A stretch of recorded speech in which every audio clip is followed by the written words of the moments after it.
Numa madrugada em Niswa, entre palmeiras carregadas de tâmaras ainda verdes, um agricultor abre o portão de madeira de um canal de irrigação e deixa a água correr até o terreno do vizinho, a hora exata que um calendário transmitido de geração em geração determina. Este é o primeiro passo de uma viagem que atravessa o Omã de norte a sul e que começa precisamente aqui, junto à terra e à água, antes de subir à capital, descer a costa do Dhofar e terminar, por fim, diante de uma roda de oleiro que nunca parou de girar. Mais a sul, na costa de Dhofar, na pequena cidade portuária de Mirbati, a neblina desloca-se na horizontal sobre uma encosta que, segundo qualquer mapa, deveria ser deserto, e uma família vinda do Dubai desembala um piquenique sobre a relva molhada, como quem descobre um país escondido dentro de outro. Mais adiante, numa oficina em Bala, as mãos de um homem repousam há 41 anos sobre a mesma roda de oleiro, e o barro entre os seus dedos guarda o tom avermelhado das colinas que se avistam à porta. Este é o Sultanato do Omã, 3,5 milhões de pessoas na margem sudeste da Península Arábica. Uma Arábia de pedra baixa e café servido devagar, onde o edifício mais alto da capital continua a ser uma mesquita. Há 55 anos, este país tinha 3 escolas, 10 quilômetros de estrada pavimentada e uma porta fechada por dentro. O homem que a destrancou decidiu quase sozinho que tipo de modernidade seria permitida entrar. O que se segue é um país lido através de 5 decisões silenciosas: um limite de altura, uma monção, um bule de café, uma sala de aula e uma roda que nunca deixou de girar. É por Mascate, ao romper da manhã, que esta viagem verdadeiramente começa. São 6 da manhã em Mascate, e o som mais alto da cidade é uma voz. O chamamento à oração ergue-se de um único minarete da cor do osso, e a cidade lá embaixo permanece imóvel por mais alguns segundos do que seria de esperar numa cidade de 1.600.000 habitantes.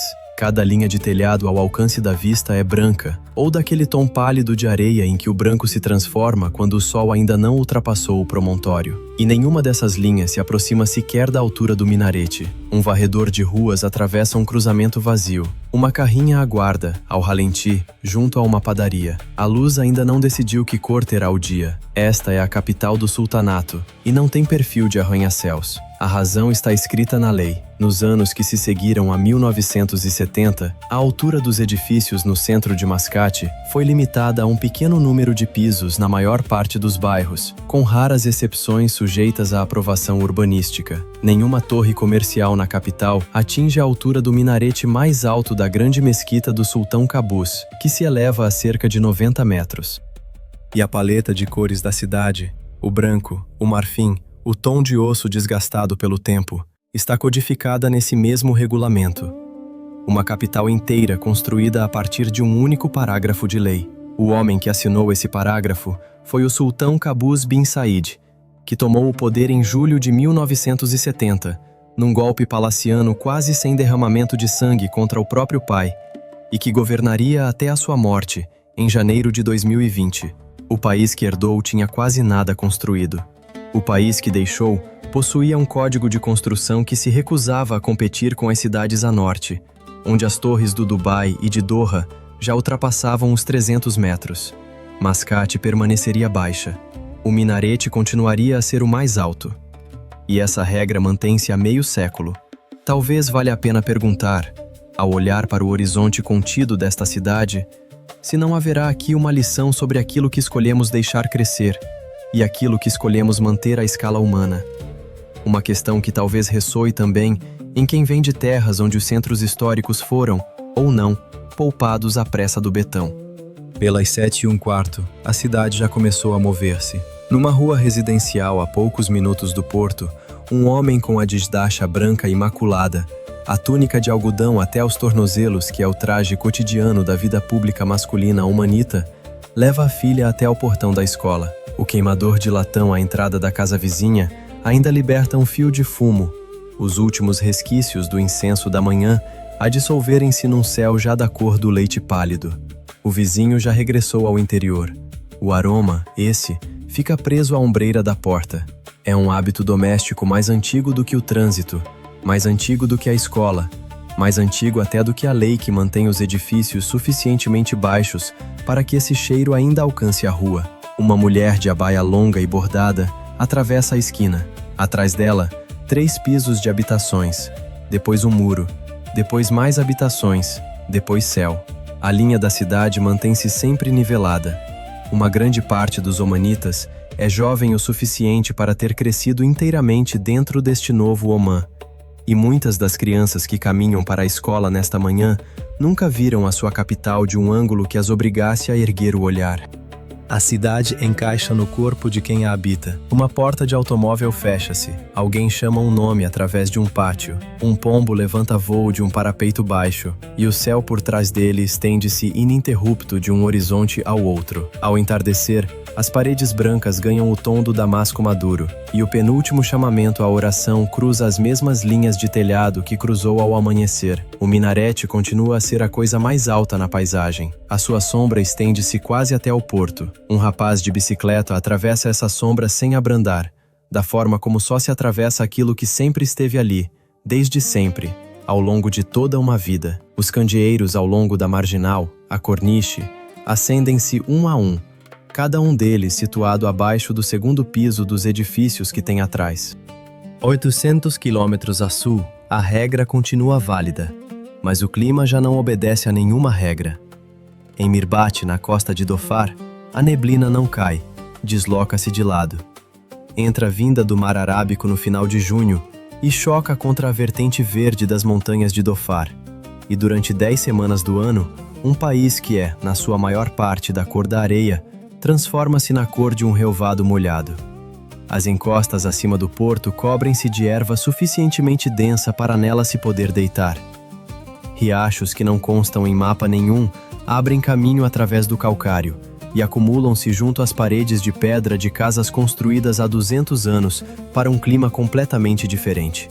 Um barco de pesca permanece amarrado em águas cinzentas, o casco coberto de gotas de umidade. O horizonte desapareceu por completo. Chama-se a isto Karif, a monção de sudoeste, e o Omã é o único país de toda a Península Arábica onde este fenômeno ocorre. Estende-se aproximadamente de 21 de junho até os primeiros dias de setembro. Fora dessas semanas, Dhofar é deserto. Dentro delas, é um lugar cuja existência o resto do Golfo mal consegue acreditar. Até finais do século XX, este era um acontecimento meteorológico quase privado. Os pescadores conheciam a estação. As famílias beduínas que levavam os seus camelos até aos pastos altos conheciam a estação. O resto do país não lhe dava particular atenção, e o resto do Golfo desconhecia-a por completo. Depois, em 1998, o Estado criou o Festival de Turismo de Salalah, e a estação ganhou um calendário, um folheto e um preço. Em épocas recentes, o número de visitantes aproximou-se, ou até ultrapassou, os 800 mil. As matrículas dos automóveis estacionados ao longo da estrada para Mirbati dizem Arábia Saudita, Emirados Árabes Unidos, Kuwait, Bahrein e Catar. Famílias do Golfo que conduziram durante 2 ou 3 dias, através do deserto do quarto vazio, só para se sentarem num cobertor sobre relva molhada e deixarem os filhos tocarem numa folha. Numa colina acima da cidade, uma família vinda do Dubai armou o seu piquenique. A garrafa térmica é daquelas que mantém o café quente durante 6 horas. 2 crianças andam descalças na erva, algo que em casa simplesmente não acontece. O pai filma a neblina com o telemóvel à altura do peito. A mãe ri-se do frio. Vestem casacos polares em pleno final de julho. A temperatura ronda os 22 graus, o que, na Península Arábica, em pleno verão, é uma espécie de pequeno milagre que custa um depósito de combustível e uma reserva de hotel. Talvez haja quem reconheça nessa cena algo bastante universal, a viagem longa só para sentir, por umas horas, um clima que já não existe em casa, e a pergunta silenciosa sobre até onde valeria a pena viajar por um punhado de graus a menos. Mas Mirbati é, ela própria, mais antiga do que este comércio recente. O porto é anterior à economia da monção em 1000 anos. No período medieval, este foi um dos principais portos de incenso da orla do Oceano Índico, e o lugar de onde os cavalos árabes eram embarcados rumo às cortes da Índia. A vila conta hoje com cerca de 5.000 habitantes. O forte no promontório é caiado de branco a cada poucos anos. Os barcos no porto continuam a sair ao amanhecer em busca de cavala-rei e de atum. A economia da Monção é a camada nova. A mais antiga continua a trabalhar por baixo dela, silenciosamente. Numa casa baixa, num beco a 2 ruas do mar, uma avó aperta um chale úmido em torno dos ombros e acende um pequeno fogareiro a querosene, mesmo junto à porta aberta. 2 primos vieram do interior, onde não chove há 11 meses, e trouxeram os filhos para verem o verde. Ela coloca a chaleira sobre o fogareiro. O aroma de cardamomo ergue-se junto à entrada e encontra-se com o cheiro de calcário molhado que vem de fora, e por um instante, os 2 aromas partilham o limiar da porta entre si. Ela serve a primeira chávena curta, como deve ser servida. Os primos recebem-na com as 2 mãos. Lá fora, a neblina desceu até o próprio beco, e uma criança corre através dela a rir, incapaz de ver sequer o muro no fim da rua. No início de setembro, os automóveis vindos do norte darão a volta e regressarão a casa. A erva amarecerá em 3 semanas. Os riachos voltarão a ser apenas linhas numa encosta que ninguém mais percorre. O forte manterá a sua camada de cal branca. Quando os automóveis do norte regressam a casa, o país volta ao seu relógio mais antigo, aquele que se mede em chávenas. A chávena que a avó em Mirbate serviu tem a mesma forma e a mesma postura da que, a esta mesma hora, é erguida numa casa do interior onde não chove há 11 meses e onde a porta se abre para um pátio da cor da palha.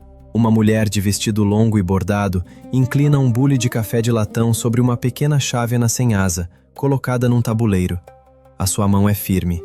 O jacto é curto, não mais alto que 2 dedos, dentro de uma chávena do tamanho de um dedal.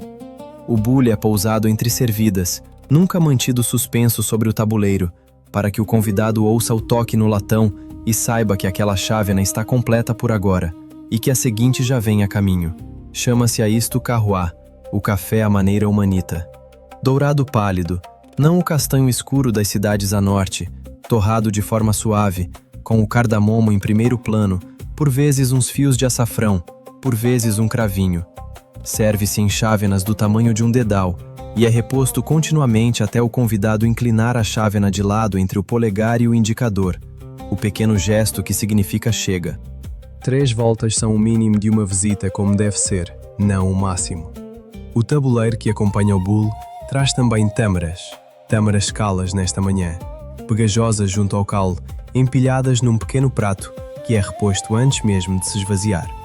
A sala é um majlis, o espaço de recepção que existe, de alguma forma, em quase todas as casas omanitas com alguma idade.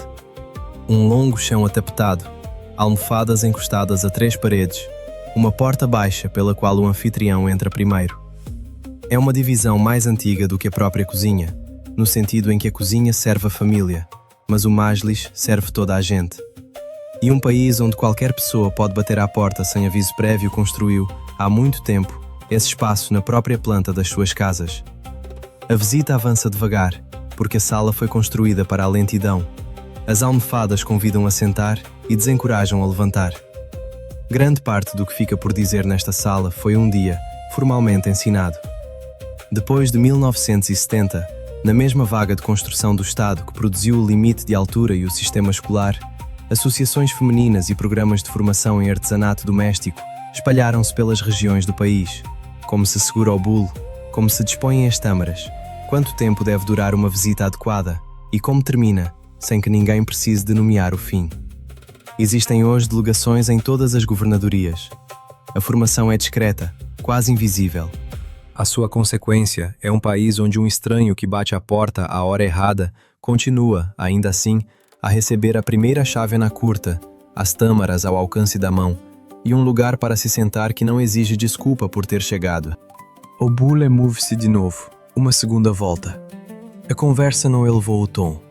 Uma criança entrou na sala e voltou a sair com uma tâmara na mão. O bule é pousado.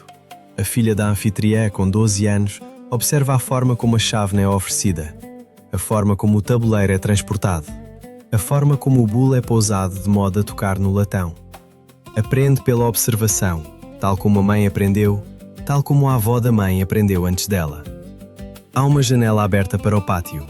Para além do muro, o minarete branco da mesquita do bairro é já visível, e o chamamento do meio-dia atravessam os telhados da mesma forma que o chamamento do amanhecer atravessou Mascate, horas antes. O calor faz tremer o ar junto ao muro atrás do minarete. A visita faz uma pausa. O anfitrião levanta-se. O bolo permanece quente sobre o seu pequeno fogareiro. O relógio que rege esta sala é o segundo relógio, o mais lento, aquele que corre por baixo tanto do relógio do turismo como do relógio do petróleo. Mas nem sempre foi assim. Este relógio mais lento só começou a correr em 1970. Antes disso, a porta estava fechada por dentro.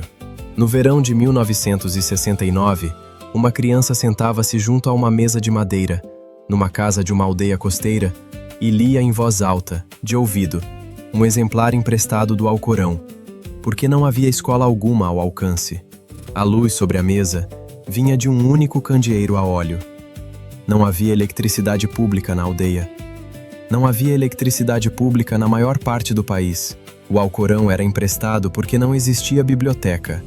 E a criança lia de ouvido porque a única pessoa da casa que sabia ler tinha aprendido da mesma forma, com alguém que também tinha aprendido assim, tão longe atrás quanto alguém conseguisse recordar. O sultão desses anos era Said bin Taimur, que governou de 1932 a 1970 e que decidira, contra o conselho de quase todos os seus conselheiros, que o país seria selado contra o século XX. A sua lógica era austera e coerente. A modernidade, acreditava ele, trazia dívida, influência estrangeira e instabilidade política. Recusou quase tudo.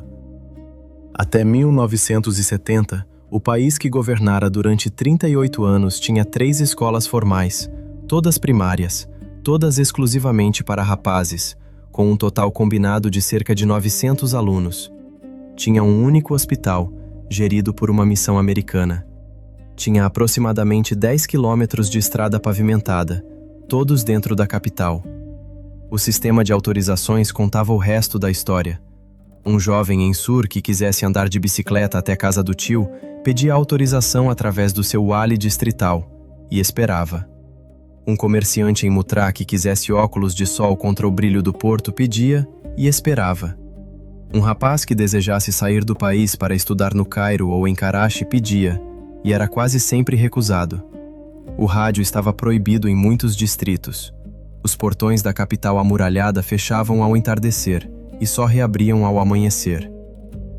No sul, o país também estava em guerra consigo mesmo. A revolta de Dhofar, que se estendeu de meados dos anos 60 até meados dos anos 70, foi uma insurgência guerrilheira de combatentes de esquerda nas mesmas montanhas acima de Mirbati, onde hoje a neblina traz famílias em piquenique. Aldeias inteiras ficaram despovoadas. Poços foram envenenados. Os britânicos forneceram oficiais e apoio aéreo às forças do sultão. Os combates só terminaram, de forma definitiva, em 1976. Muitos dos homens que hoje percorrem as falésias acima de Mirbati como guardas florestais, ou que se sentam ao fim da tarde no majlis à sombra, são filhos e netos de pessoas que escolheram um lado nessa guerra, ou que perderam familiares em ambos os lados dela. É difícil não pensar no peso silencioso que essas famílias ainda carregam, e em como cada geração decide, à sua maneira, o que recordar e o que deixar em paz. No dia 23 de julho de 1970, o sultão Qaboos bin Said depôs o próprio pai num golpe palaciano em Salalah. O pai foi levado de avião para Londres, onde morreria 2 anos depois, numa suíte de hotel no Dorchester, no exílio, e quase completamente só. Qaboos tinha 29 anos.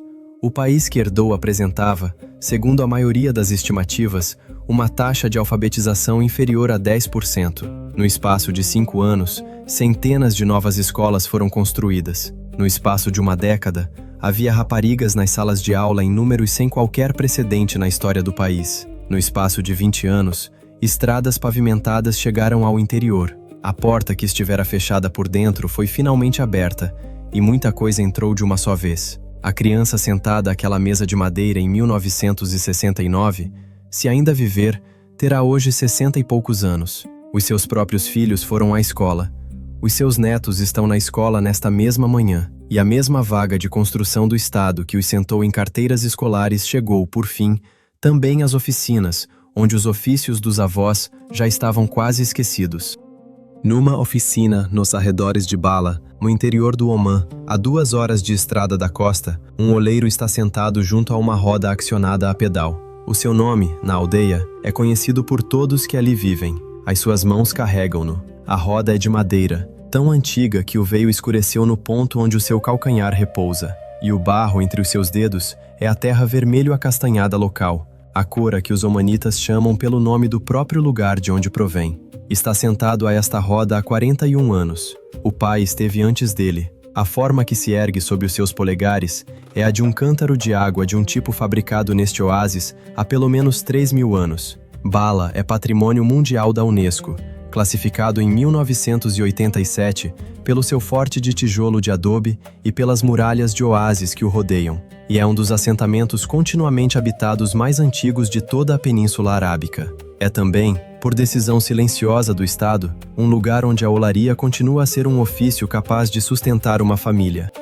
Nos anos 80, à medida que as receitas do petróleo começavam a redesenhar o país, o governo enfrentou uma pergunta que a maioria das economias petrolíferas nem sequer se dá ao trabalho de colocar em voz alta. O que acontece aos ofícios quando já ninguém precisa deles para sobreviver? A resposta que o Omã escreveu em política foi que certos ofícios passariam a ser subsidiados como um trabalho remunerado. A autoridade pública para as indústrias de artesanato, estabelecida em 2003 na sua forma atual, encaminha formação, equipamento e subsídios para os oleiros de Bala, os prateiros de Nisva, os tecelões do Charquia e os construtores de barcos ao longo da costa.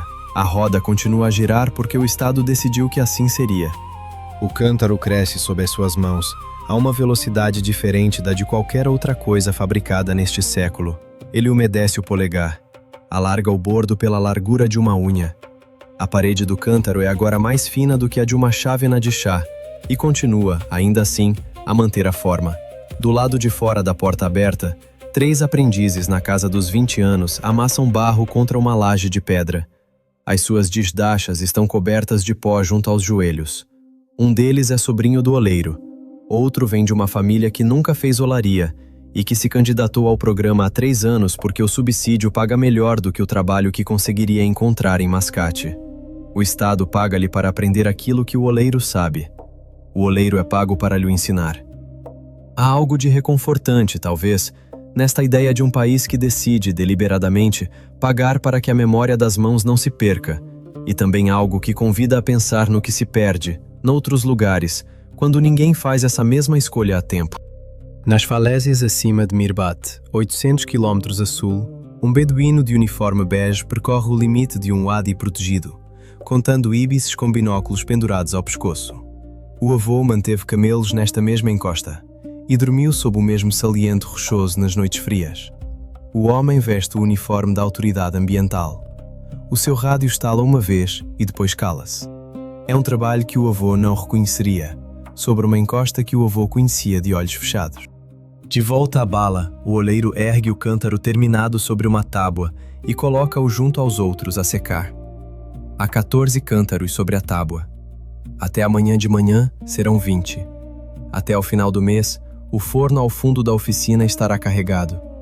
O fogo será aceso às 4 da madrugada e os cântaros sairão da cor da terra local, a cor que sempre tiveram. O minarete no centro de Bala chama para a oração da tarde. A roda abranda. O oleiro limpa as mãos num pano gasto há mais tempo do que alguns dos seus aprendizes têm de vida. Levanta-se. Caminha até a porta.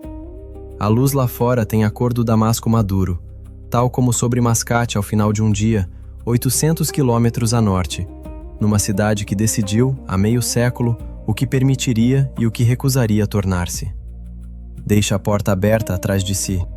E quando o oleiro regressar à sua roda na manhã seguinte, o chamamento à oração terá atravessado Mascate mais uma vez, e o homem de desdacha branca imaculada estará de novo a levar a filha até ao mesmo portão da escola.